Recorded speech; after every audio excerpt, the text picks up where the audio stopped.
तुम्ही न्यूमेरिकल जरी नाही केलं तरी तुम्ही आताही 50 मार्क्स फिजिक्स मध्ये काढू शकता. म्हणजे 2024 चे जर मुलं असतील किंवा 2024 चा जर पेपर आला असता तर 880 क्वेश्चन्स विदाउट न्यूमेरिकल सॉल्व्ह झाले असते. एवढं भान ठेवा. जर का तुम्ही हे डोक्यात टाकत असाल की तुमचे न्यूमेरिकल झाले नाही आहेत आणि आताही फिजिक्स मध्ये 70 पैकी मिनिमम 50 मार्क पाहिजे असतील तर बाळांनो थेरीचा एक सुद्धा क्वेश्चन सोडावा लागणार नाही. थेरीचा एक सुद्धा क्वेश्चन सुटता कामा नये. म्हणजे व्हॉट आय वॉन्ट टू मीन की तुम्हाला कॉन्फिडन्स कसा गेन होईल बाळांनो. आणि या दोघांमध्ये कम्पेअर करून वर्स्ट टू वर्स्ट आपण सिनेरिओ विचार करू. मला एक गोष्ट सांगू, ज्या लोकांची ही परिस्थिती आहे ना त्यांच्यासाठी मी गोष्ट म्हणजे 4 मार्काचा सलग क्वेश्चन येत नाही, त्याला 2 मार्काची थेरी येतं. म्हणजे बोर्ड जेव्हा पेपर काढताना फक्त मुलांचा विचार करून काढतं.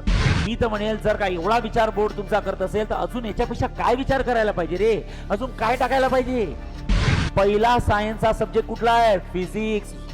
आणि जर का त्याचा पेपर चांगला गेला ना बेटा की तुमचा कॉन्फिडन्स एवढा बिल्टअप होतो, तुम्ही पेपरवरनं घरी आले की नंतर जेव्हा तुम्ही केमिस्ट्रीचा अभ्यास करायला जाता ना तसं बाळांनो तुमचं त्याच्यात मन लागतं.